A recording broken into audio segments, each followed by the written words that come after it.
Hello folks, another trip to the sawmill yesterday. Cut a whole stack of 4x2. Got this wall finished as far as I can anyway. I can't do just round this doorway because not exactly sure where the doorway is going to end up. Plus all of this has got to come out. So done everything we can on that wall. Obviously I've got to get noggins or dwangs along here. So I'm going to build this wall in here, which is the back end of the bathroom and the end of the kitchen as well. This divides the kitchen and the bathroom. Kitchen sink's going here, bath is going here. So I've cut a sole plate and I've set that in there with a square,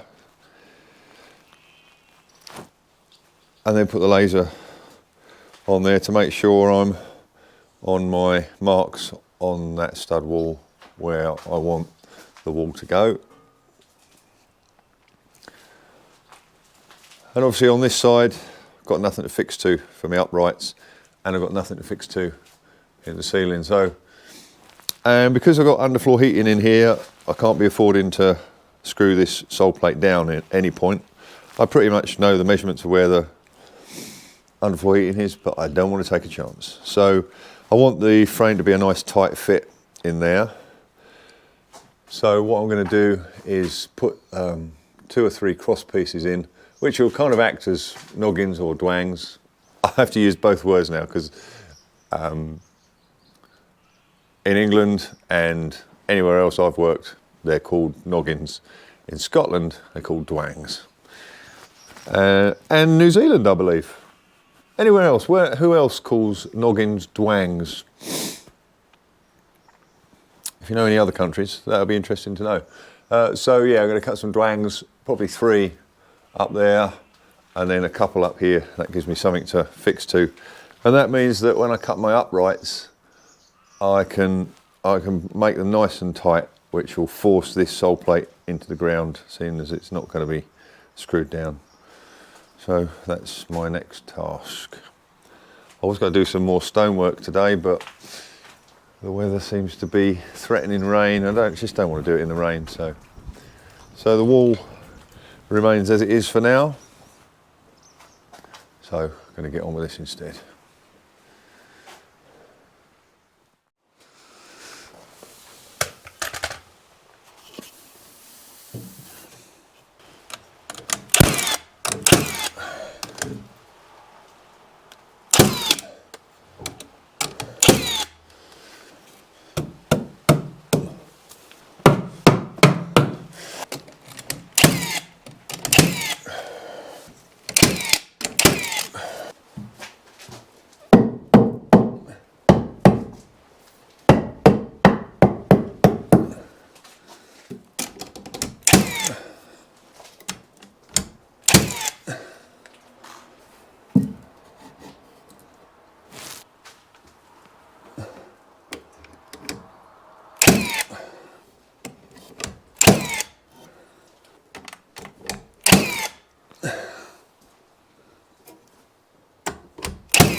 So I've got my upright line on the wall, on this studwork where I want the wall to go. I've squared, so the sole plate is sitting on that line. Squared it off of that wall with the big square. And then I've set my laser to run along the outside edge of that sole plate, which gives me a laser line all the way around. So now I can put my sole plate on, and I know it's my head plate on, and I know it's in the right spot.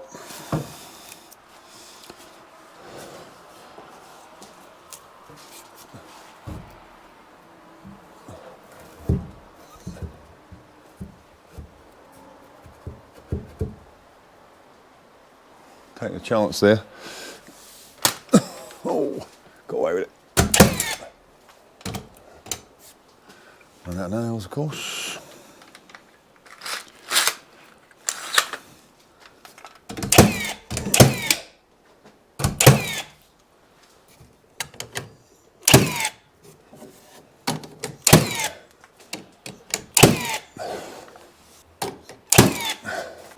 Now that's done, I can just cut my uprights. I don't know what I'm going to have, it's 2 metres across there, so 6, one at each end and 6, 12, yeah, probably 3 uprights.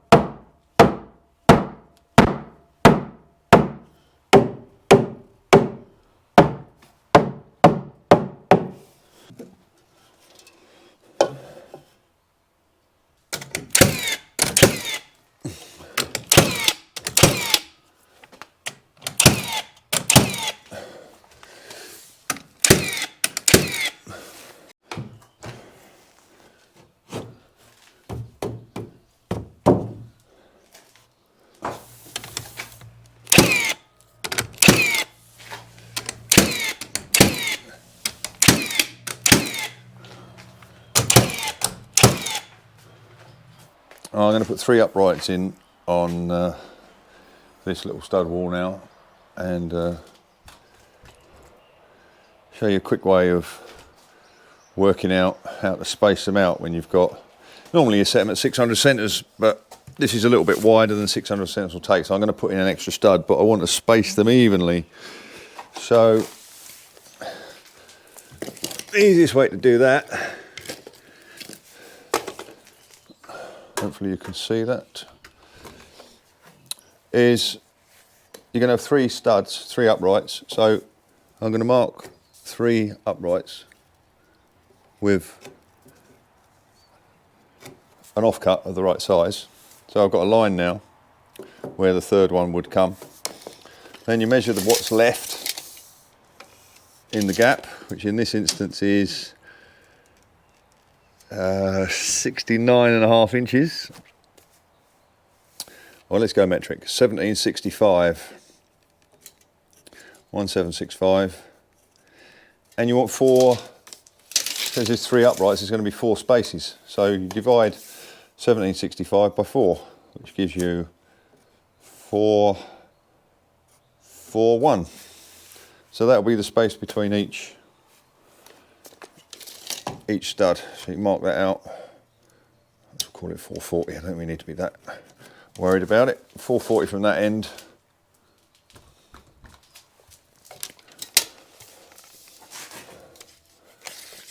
.440 from that end.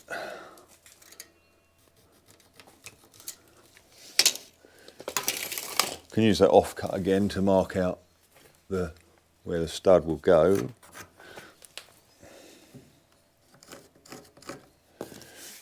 And then come 440 again.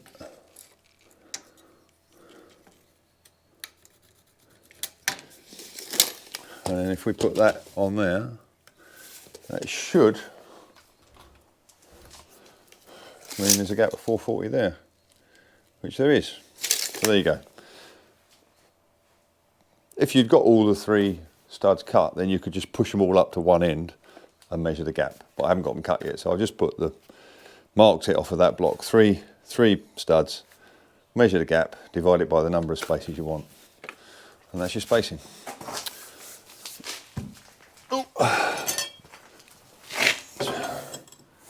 So now I'll just mark them all off.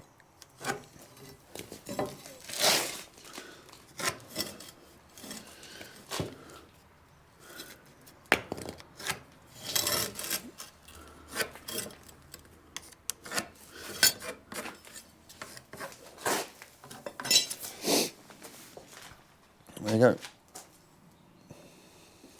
3 evenly spaced studs. So I'll get them cut and then pop them in. And then I guess I need to just start putting dwangs in along here. That would be a good thing to get done. And the weather's brightening up, I might get onto some stonework then. That will be a fair bit of this stud work finished then. I've got this gable end to build up here off the top of this wall. Same at the other end of the barn. And then I've got all these uprights to put in all the way along the length of the upstairs. So there's a fair bit of timber work to do yet. I've not quite got enough 4x2 as yet. I'll be back to the sawmill next week to get some more cut. So I'll use up what I've got and in the meantime do some stonework. Pressing on.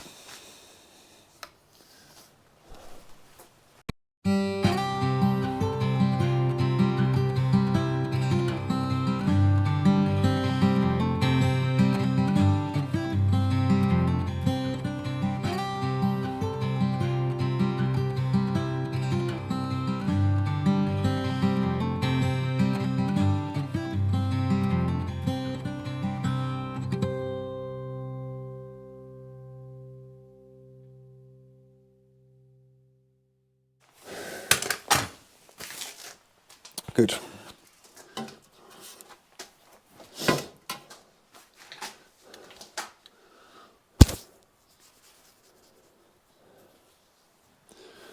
Right, cup of tea, I think.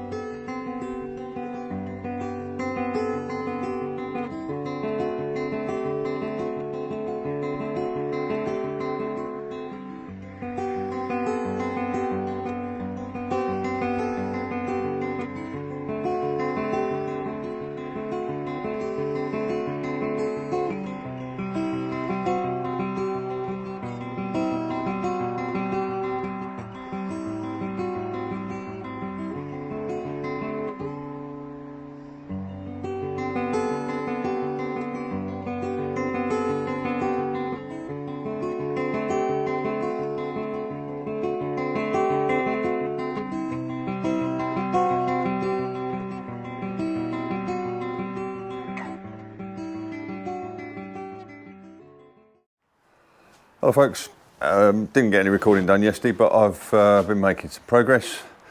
I moved my crosscut saw back into the barn, just for ease, so I can get my stud work underway a bit more efficiently. I've almost finished this gable wall here. Just got to finish framing around the window up there and get some dwangs in. I've also built the two walls that create the opening for the staircase. So there and there, which now forms the bedroom at this end.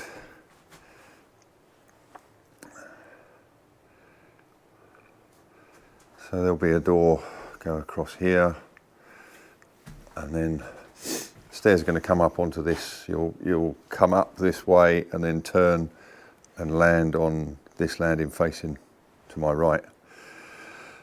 And then this is where the bathroom, well, shower room and toilet will be upstairs. There'll be a door here. It's going to be a pocket door, which will be quite interesting to do.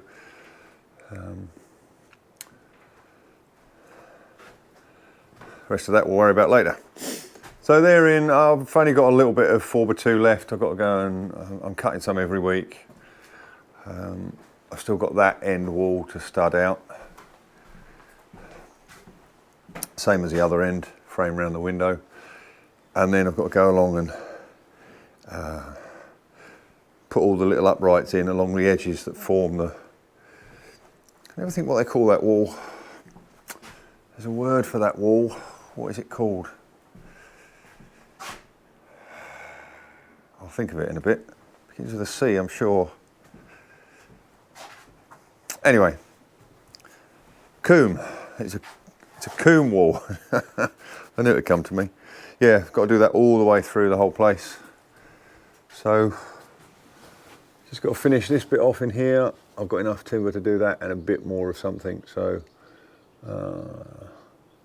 going to get that done.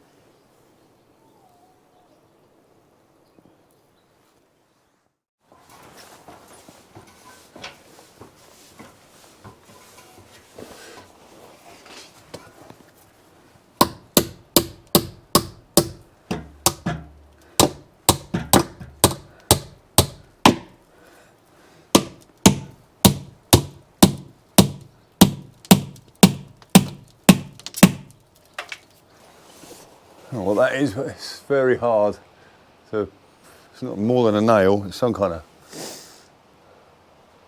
I don't know, some kind of hook or something maybe that was put in there. Gonna have to grind that off.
What have I done here then? Anybody tell me?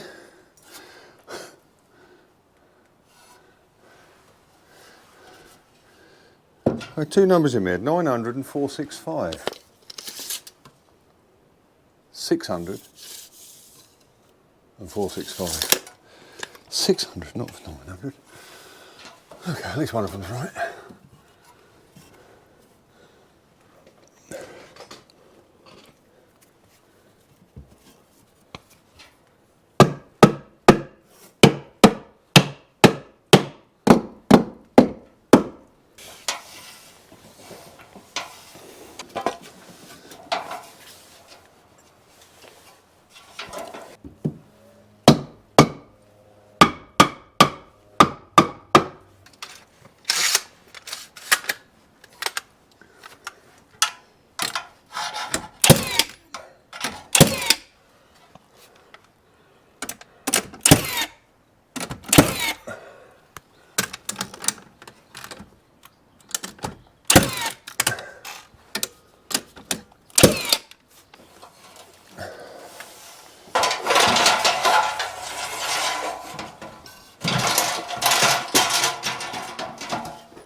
Hello folks, I've been dotting backwards and forwards between jobs over the last week really, I suppose. I've been doing stud work, as you'll have seen, and I've also been working on the wall, which is now up to this kind of stage.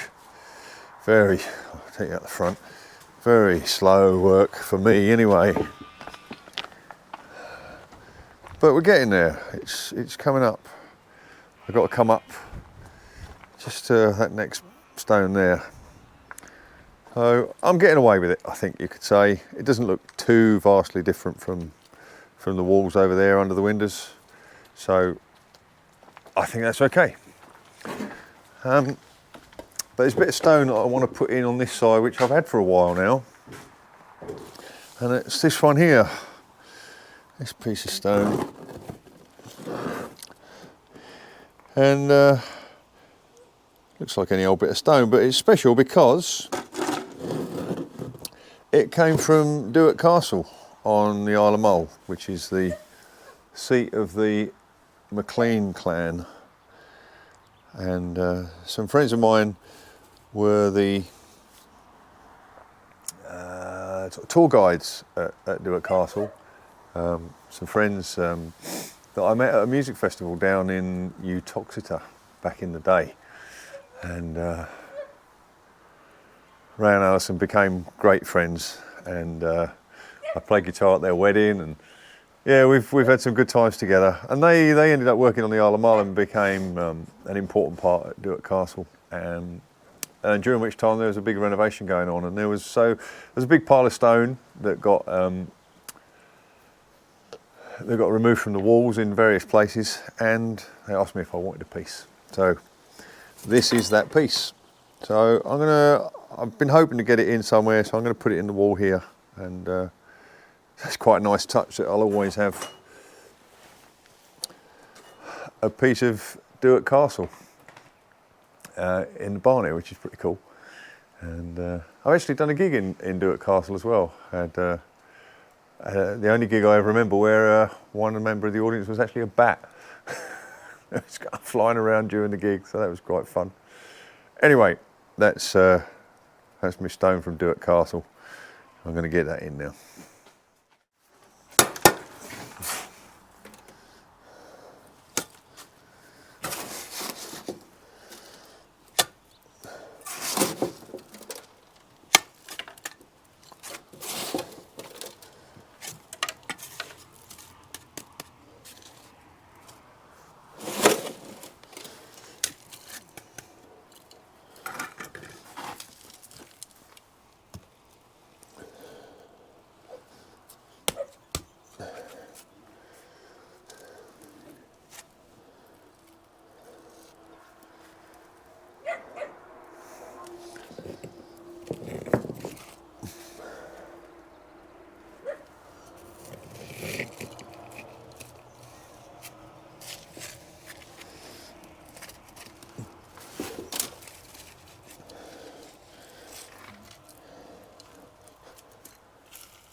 There's a pretty big joint in there underneath that, so I'm going to get probably some little bits of shavings that have come off when I've been cutting the stone.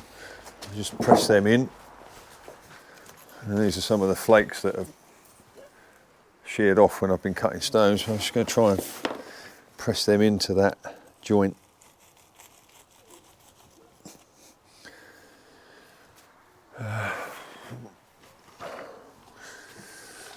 Tap them in with a hammer.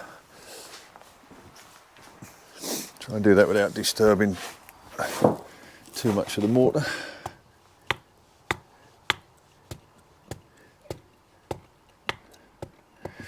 There we go.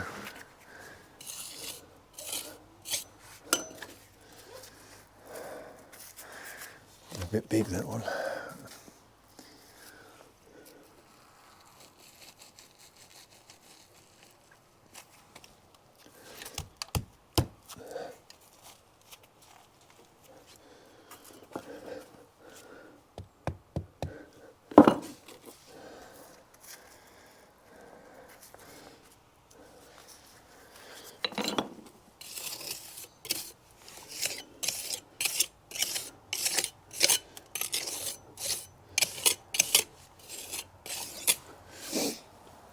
This mortar's made up pretty dry, so you can push it in and compact it. And then once it's gone off a bit more than it is at the moment, then we hit it with a churn brush, bang it, which does two things. It forces the mortar right into the joint, but it also gives it a texture. And if there's any little bits on the edges of the stone, it just takes those little edges off, and it gives you a really nice, neat finish on the pointing.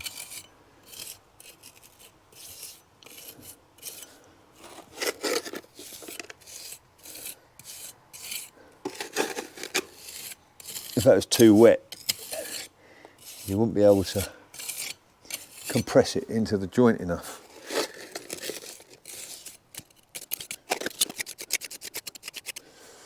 Need another. Do I need another one? Yeah, I want another one in there really. Another little tiny shard. That one might fit quite nicely in there, won't it? Yeah, that'll go in there.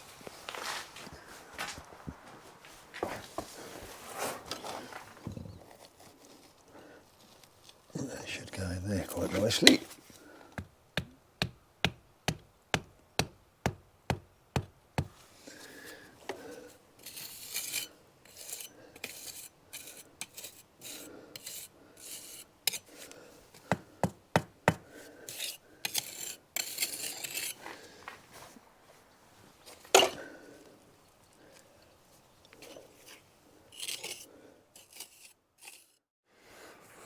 Hello folks, I'm getting on nicely with the wall, back on that for a little bit.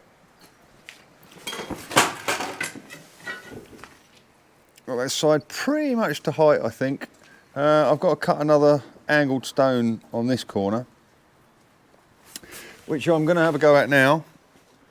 Now I am no stonemason, but I had the privilege of having a couple of days with an unbelievably skilled guy called Simon, who's a stonemason, lives nearby here, and he spent a couple of days here cutting stone for me for the back entrance.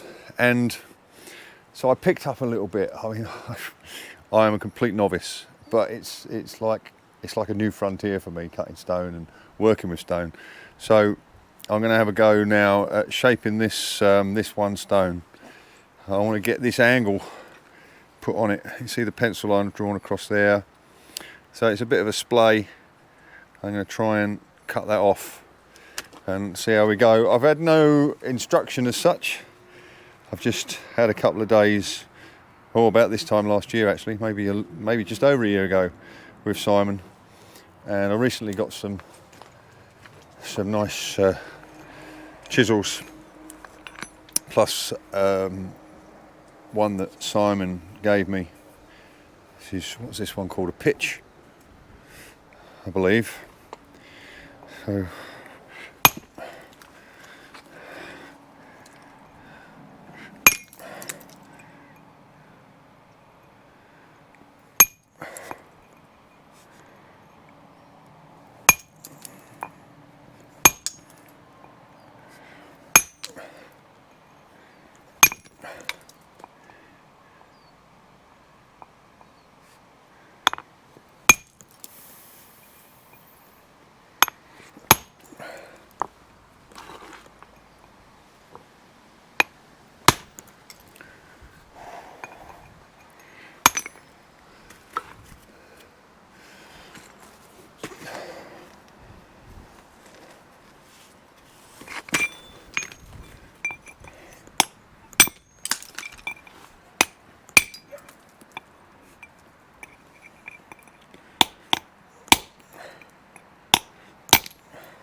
hey! Stop! Puppy seemed to be getting in some kind of tangle there.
think that might be all right.